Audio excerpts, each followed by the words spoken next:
So, Cloud9, this split, has been having some issues with its roster changes. Just to summarize what happened, High decided to retire after losing in the spring split against TSM in the final. It's been a move that's been coming on for, that had been coming on for a while. He was mechanically declining. He was having some health issues with his wrist. And so he figured it was time for them to step down after Incarnation, the European mid lane player, was unbanned, and so Cloud9 moved to secure him and use him as their new starting mid laner. And it was supposed to move that push Cloud9 over the edge, right? The teammates were supposed to have learned some high shot calling and utilize that, and then they were supposed to upgrade it mechanically in the mid lane, get a player who could play assassins, who had a really good champion pool, who didn't suffer from the limitations that people viewed as Cloud9 having because of High being on the lineup. The move ended with Cloud9 going to other shit. They went from competing for the LCS title against other great North American teams like TSM, Team Liquid, great North American teams, to barely avoiding relegation at the end of the season. This is namely because the roster had issues with Incarnation performing. He had a hard time adapting to the LAN setup, as well as the team's shot calling completely vanished. The magic that happened in the mid game was gone. We expected that from High, but it even seemed like the team just couldn't even work together, which was another concerning issue that no one considered. In light of this, early on into the split, Meteos, the Western jungler, who has been Cloud9's jungler as well, who has been incredibly, historically he's been considered a really good jungler, he stepped down from the starting roster, and so Cloud9 had to bring in High as a replacement jungler in an emergency situation. Now, I made a video on this before when it initially happened in another Mangaka's Musings, and I was like, this is like a dark-ass timeline. Like, what evil Reddit fan fiction storyline am I living in right now for the best jungler in the West to be replaced by the mid laner who retired that we were trying to get out of there? And it was crazy. The sad thing is, or the good thing for Cloud9, is that this move actually worked. High was able to bring the communication, bring the teamwork back, and Cloud9 was able to, suddenly secure wins over and over again. And even though High's jungle pathing is rather bad, and he's not a true tested jungler, he still got the team to work, which is what is absolutely important for the roster, even though if he's doing some rather silly stuff like trying to make Mumu jungle work and the regional qualifiers, and he uses Siobhan Devour. Those things work within NA. So anyways, while all that was occurring within Cloud9, while all that was crumbling down, we also had the issue of balls slumping. Elimination is just he's still doing his thing, but amidst all of that, the AD carry Sneaky has been an ever consistent platform. Sneaky's performance throughout the split has been really good. Even though that he's been limited by his team, he's still been able to put up consistency. He's always been consistent. No matter what's been happening with Cloud9, he's always been a source of reliable. In the early days, you could always count on him just to not lose the bottom lane, to chill back with Ashe Zyra, and just do the job they need to do, hit the engages. As the splits went on, and as the Cloud9 identity changed, as Meteos took less of a farming carry role, and then we had Balls been doing the carrying for a while, eventually Sneaky had his chance to step up, and he did that, quite frankly. And he evolved from this passive player into this active playmaker, into an ADC that it was actually has really great talent, and someone that you could legitimately have a conversation about being the best AD carry in North America, maybe the West, but we have the likes of Reckles and Forgiven that usually kind of have that title more in fans' eyes. So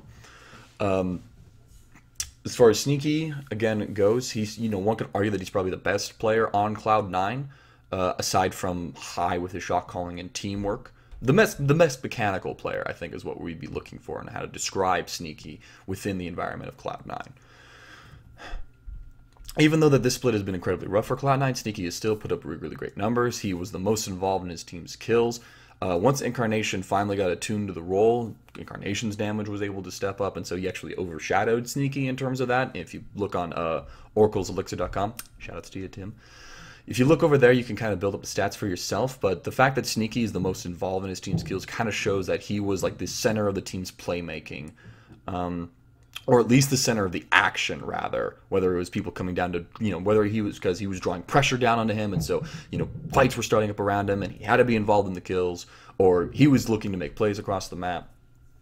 Either way, Sneaky has been like a core part of the team in terms of how they succeeded, and he's been able to play any kind of champion. He can play hyper carries like Tristana, Vayne recently that we saw. He can play utility ADCs such as Ashe and Sivir, but he can be aggressive with those utility guys as well.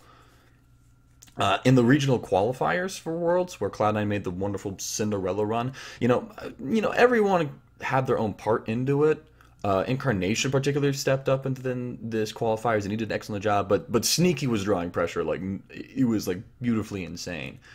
In a way, we kind of seen the evolution of Sneaky with the Ashe pick. He originally started just spamming Ashe back in Cloud9's debut in summer 2013 with Lemonation playing on Zyra. But once but over the course of the years, he's really grown from that playstyle. I mean, we saw him like dueling with Ashe in the, I believe it was the tip games. Yeah, it was the tip games. In the tip games, he was like trying to solo kill Apollo, and he like came like this close twice, and it took Apollo using his heal, using his flash. It took Impact using his Shen ultimate to shield him, and then coming in the last second to block the volley that would have killed Apollo, and then Adrian on Soraka using all of his heals, using his ultimate just to stop Sneaky by himself with the Janna shield from Lemonation, so there's a little extra AD to buff up his attacks.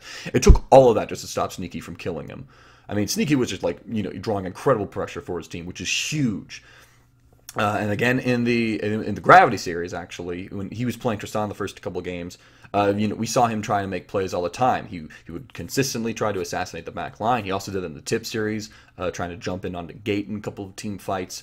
In the Gravity series in Game 2, he actually made a roam from the top lane to try and just gank Keen and get a kill on him. Now that backfired, and that was just like an ill-conceived roam in general, but Sneaky has been showing this willingness to go for these plays, to try and make something happen, and to kill the important targets on enemy teams. He's positioned a little over-aggressively and dove a little too deep, and honestly though, it's kind of one of those things where you go for this play, and if it doesn't work, you're going to get shit on, but if it does work, oh, you're going to look like a fucking god. It's going to be amazing. Fortunately, a lot of those plays did backfire in this case, but Sneaky showed the willingness to make for those plays, which is a huge thing. A lot of people don't have the balls to make that play. Next level balls pun there. People don't have the courage to attempt those things, and the fact that Sneaky is doing that is just invaluable to the team. That means they can rely on their AD carry to set themselves up. And I mean, and sometimes within NA, when he was positioning aggressively and he was really kind of around, I mean, it netted him a couple of kills, and he got quadra kill in the Tip series when he first started to play the Vayne. I mean, his positioning has been like really good. He's been waiting for the right moment to go on in, to go for that kill, to wrap it on up, and then the enemy would just turn on him. And so, now, we're looking at Cloud9 going to Worlds, which is what this particular video is about. It's a video preview linking to a WorldsPer10 article that I did for GoldPer10, which is a preview on, expectations of Sneaky, or like his profile going into Worlds. Now, in my mind, this is probably the least important Worlds that Cloud9 had, for Cloud9. All right, you have to consider this. In previous seasons, they were like the best in NA, even though they lost the summer final of 2014 against Team Solo Mid, but they were still looking really good. And just kind of like, okay, so TSM can maybe compete for that, see how well they do. But we're really thinking about Cloud9. Cloud9 was always like the more strategically consistent, strategically brilliant. They had like solid players at every position. Balls was playing amazing back then. Internet, and then they won the IEM San Jose. I mean, the expectations have been on Cloud9 to succeed internationally. They've been like the great hope of NA ever since they came on into the scene and were so dominant within NA. It's like, if they can be so good within the region, they're our best team, and so we gotta see how our best can compete internationally. Now, in spring, or rather in summer of Season 3 Worlds, they kind of let us down there. They played against Fnatic in the quarterfinals. It was a best-of-3 series, and they lost 1-2. And that was the only games that we ever got to see them play. They got a complete bye from the group stages, which shouldn't have happened. And then in Season 4, they were put in the group stages. They had the game against Najin, against Najin. Was it Shield or Sword? I can't recall. Najin, I think it was Najin White Shield, actually. Yeah, I think it was White Shield.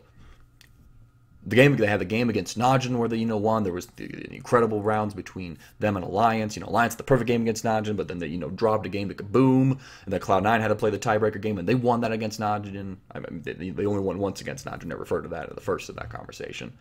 And then they got out of the groups over that, and then they were pitted right up against Samsung Blue. Now, this is my favorite, probably my favorite Cloud9 game ever. As well as, I think the game that just shows how hard Sneaky can go off if you give him that much space. If you remember this game, Sneaky picked up a Lucian. He was given that, and he just goes off in this game. He just has insane callings. Now Heart, I didn't watch a whole lot of that Samsung Blue roster play, so I'm pretty sure that Heart was underperforming in that game because Heart was feeding like a motherfucker. He was running a goddamn soup kitchen for Cloud9 in the bottom lane. He had died 6 times within the first 15 minutes. It was pretty disgusting, and all those kills practically went to Sneaky. It was pretty disgusting. But I mean, he just, with those kills that Sneaky got in that lane, he just popped on off. He just goes and he's just slaughtering everyone. He's just coaling everyone's ass. I mean, it was just fantastic. He picks up a quadra kill in the mid game. I mean, Cloud9 just beat the shit out of Samsung Blue in that game. Samsung Blue would then come back and they would definitely they would quickly handle that, and they would ban Sneaky's Lucian away from him. But that was a huge marker of respect that Sneaky had one of his champions banned consistently after he had a pop-off performance going 15-0-7 on it. I remember that scoreline because I've been looking at it. So, but it's just okay, they took off one could say that aside from Heart slumping in the bottom lane, but that's an error in and of itself. I mean, Cloud9 by all means took a legitimate game off of Samsung Blue. That holds a little more weight than some of the debate that can be had around Team Solo Mid versus Samsung White, where okay, maybe Samsung White was dicking around. Anyways, so all right. Those were with the complete original Cloud9 roster. Those with the best in NA. This year, there's hardly really any expectation on Cloud9 at all. Now it's talking about them okay, they're probably not going to even get out of groups. Let's be real. High's jungling has got them through NA. His shot calling has gotten them through NA, but it's not going to work in a national competition. He's going to get punished by the better junglers that are there. Balls is not playing particularly well, and it's a top lane centered meta right now at Worlds, so he's probably going to get, he's probably going to be punished more hard than that. So, I mean, this is the worst year of expectations for Cloud9 going to Worlds. Now, in my mind, this is where two players in that roster can, truly shine and truly show that they are talent capable of competing internationally. And that would be Incarnation in the mid lane. He's been stepping up recently. He had a really good performance at the regional qualifiers. He's finally kind of coming into the talent which we expected of him. And then there's Sneaky, the ever-consistent, ever-present Sneaky on Cloud9. This is his final moment, maybe with Cloud9, maybe with, this roster of Cloud9. I don't know. I don't know any inside things on roster moves. I don't know what his thoughts are with the organization, if he wants to stay, if he wants to go, what Cloud9 and the team is planning as far as the jungle and the top lane goes, or, maybe even other positions go. I don't know. But this is Sneaky's moment to truly shine with the Cloud9 roster, okay? He does have high shot calling, he does have high teamwork, but he's got a mid laner who's never played internationally before, he's got a top laner that isn't performing his best, and he's got a support that who's always, done his job, but he has never really been phenomenal. This is a Cloud9 that is, truly never been weaker at all. A Cloud9 that made a Cinderella run up through the gauntlet, up to 10 Worlds for a third time in a row, but once they get to that group stage, the clock strikes midnight for that Cinderella story, my friends, and the magic's going to disperse, and I'm sorry, I don't expect Cloud9 to get out of the groups. But this is Sneaky's chance to show that he is still one of the best AD carries in North America, if not the best. Doublelift has been performing really well, so Doublelift probably takes that title right now, but this is Sneaky's chance to really show his talent. He doesn't have the good team anymore. He doesn't have the opportunities to really shine. Now, he can be held back by his team, but if he can still be consistent, if he can still go for those plays, and maybe even make some of those plays, if he can still compete with the national talent, because you got to think about it, he's going to be up against Reckles again. The last time that he faced off against Reckles was when Reckles was on Alliance at the IM San Jose, so it's a bit of a rematch for him, except now Reckles has Yellow Star with him, so this is going to kind of be a little different. But, he's going to be also up against, who else is in that group? Is KT in that group?